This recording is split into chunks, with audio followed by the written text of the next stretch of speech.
록 음악 어떻게 들어야 할까요? 참 어려운 질문입니다. 록 음악이 참 듣기가 어려워요. 이 세상에 있는 모든 음악 앨범들을 다 합해보면 아마 록이라는 장르로 정의 내릴 수 있는 음악이 가장 많을 텐데요. 그래서 오히려 더 어렵습니다. 뭐부터 들어야 할지 모르겠고 수많은 사람들이 열광하는 여러 앨범들을 들어봤더니 나는 좋은지 잘 모르겠는 순간이 많거든요. 딱 이런 감정을 느낄 때면 내가 막귀인가? 하면서 음악 듣는 취미를 접고 싶어질 만큼 큰 슬럼프에 빠지기도 하죠. 저도 그런 순간이 참 많았고요.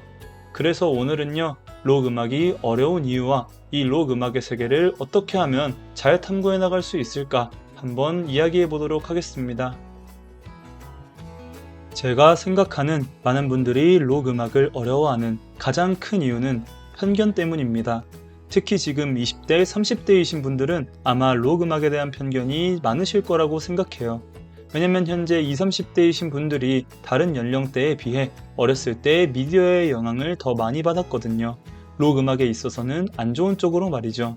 대중들에게 가장 큰 오해를 주었던 것은 바로 록 음악은 메탈과 같다 라고 표현하는 장면입니다. 이 공식은 당연히 아니거든요. 근데 미디어에서는 그렇게 많이 다루었어요. 비틀즈도 록이고 잔나비도 록이에요. 통기타 하나만 들고 노래를 불러도 록이 될 수 있고 20명이서 악기를 들고 합주를 해도 록 음악이 될 수 있는데요. 한국의 미디어에서는 메탈류의 장르를 록의 전부인 것 마냥 선전했던 때가 있었죠. 혹은 펑크까지 포함해서요. 그래서 록 음악을 잘 모르는 대중들이 이런 정보나 이미지를 미디어에서 접하면 겁을 당연히 먹을 수밖에 없죠. 록은 뭔가 시끄럽고 진입장벽이 높은 음악이다 라고 생각하는 거죠. 하지만 그게 절대 아니라는 겁니다. 록에는 수도 없이 많은 하위 장르가 있고 수도 없이 많은 아름다운 음반이 있어요. 그럼에도 대중들의 인식을 바꾸기에는 쉽지가 않죠. 제가 록 음악을 들으면서 주변에서 가장 많이 들었던 말이 비틀즈가 락이야? 라는 말이에요. 그만큼 대중들에게 있어서 록 음악의 이미지는요, 굉장히 편향적으로 설정되어 있는 겁니다. 또 전반적으로 록 음악에 대한 지식이 거의 없다고도 생각할 수가 있죠. 그래서 저는 학교에서의 대중음악에 대한 교육이 중요하다는 생각도 들었습니다.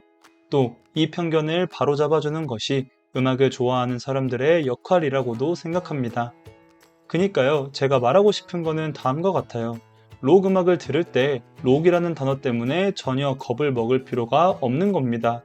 일단 록 음반을 들어봐야겠다 라고 생각이 들었을 때요, 절대 겁을 먹지 마세요. 록은 당신 생각보다 그렇게 멀리 있지 않습니다. 그니까 일단 머릿속에 있는 편견부터 지우는 것이 가장 첫 번째 단계라고 생각합니다. 제가 생각하는 록 음악이 어려운 두 번째 이유는 바로 수도 없이 많은 하위 장르와 앨범 때문입니다. 지금까지 이야기했던 록 음악에 대한 일종의 편견과 오해, 이것을 깨뜨렸다고 가정해 봅시다. 그 다음 단계는 록의 여러 하위 장르들을 탐방하며 흐름을 이해하는 것인데요. 여기서 벽에 가로막히고 맙니다. 바로 수도 없이 많은 하위 장르와 앨범 때문이죠. 정말 너무 많아요. 로큰롤과 록의 차이점은 뭐고, 로큰롤은 블루스와 컨트리가 융합된 거라는데 이 둘은 또 뭐고, 펑크는 뭐고, 펑크는 뭐고, 댄스 펑크는 뭐고, 포스트 펑크는 뭐고, 거기서 또 포스트 펑크 리바이벌은 뭐고, 정말 수도 없이 많죠. 이 외에도 대충 나열해 보자면요, 포스트록, 프로그레시브록, 블루스록, 컨트리록, 재즈록, 크라우트록, 사이키델릭 록, 네오 사이키델리아, 아트록, 글램록 등 너무 많아요. 자, 그러면 이렇게 많은 장르에 대해 대응하는 방법이 뭐가 있을까요? 너무 뻔한 답변이지만요. 일단 듣기 쉬운 앨범부터 듣는 게 가장 좋은 방법입니다.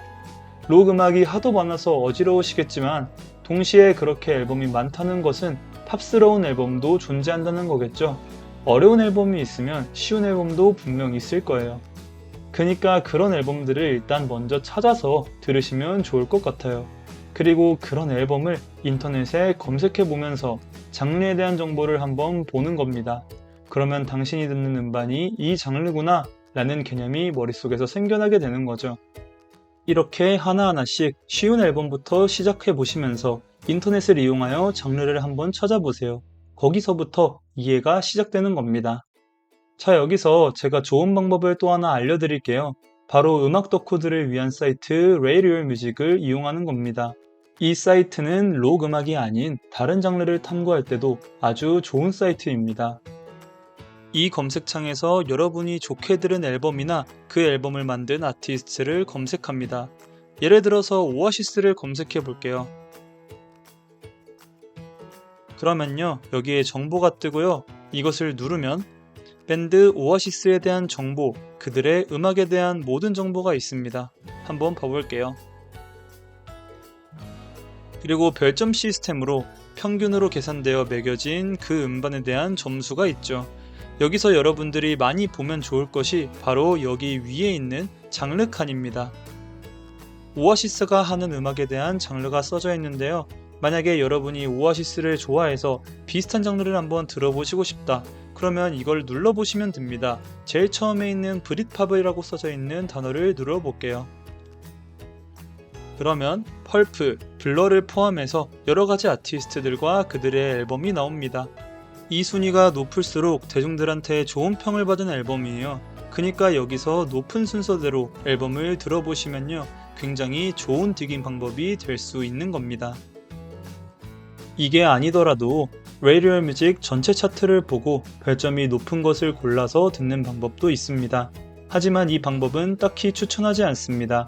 배경 지식이나 취향을 고려하지 않고 무작정 별점 높은 앨범들을 들으면요, 귀에 잘 들어오지도 않고요, 실증이 나기 마련이거든요. 물론 이게 좋은 방법일 수도 있습니다. 방법과 수단은 다양하니 취향껏 이 사이트를 잘 이용해서 음악 찾아 들으시면 좋을 것 같습니다. 이렇게 하나하나 스펙트럼을 늘려나가다 보면요, 록 역사의 흐름이 몸으로 느껴지기 시작하고요, 취향이라는 것이 생기고요, 록 음악의 세계는 정말 넓고 나는 엄청 작은 리스너구나 라고 생각이 드실 거예요. 그니까 겁먹지 마시고요, 차근차근 넓혀나가는 것이 가장 좋은 겁니다. 자, 오늘 내용에서 중요한 것은 다음과 같습니다. 록이라는 표현만 보고 일단 쫄지 마십시오. 그게 가장 커요. 그래봤자 음악이고 여러분들이 힙합을 처음 접했을 때처럼 혹은 그때보다 더 쉽게 록 음악에 다가갈 수 있을 거예요. 또 처음부터 명반이라고 불리는 것들만 너무 찾아듣지 마시고요, 쉬운 음악부터 시작하세요. 그리고 라디오 뮤직 사이트를 이용하여 하나하나씩 들으시는 스펙트럼을 넓혀가시면 좋을 거예요. 자, 그러면 여기서 여러분들에게 중요한 것은 그럼 도대체 무엇이 쉬운 음반인가? 예요. 입문자를 위한 음반이 무엇인지 잘 모르시는 분들이 많을 거예요. 그래서 제가 록 음반을 몇 개 추천해 드리려고 합니다. 다음 영상에서 이어지는 3개의 영상에서 록 음반 추천 영상을 준비해 오겠습니다. 그러니까 록 음악에 입문하실 생각이 있으신 분들은 제가 다음부터 올리는 영상 3개를 잘 보시면 좋을 것 같아요. 정말 야무진 것들로 뽑아서 준비해 올 테니 꼭 영상 끝까지 봐주시면 감사하겠습니다. 그럼 오늘도 시청해주셔서 감사합니다.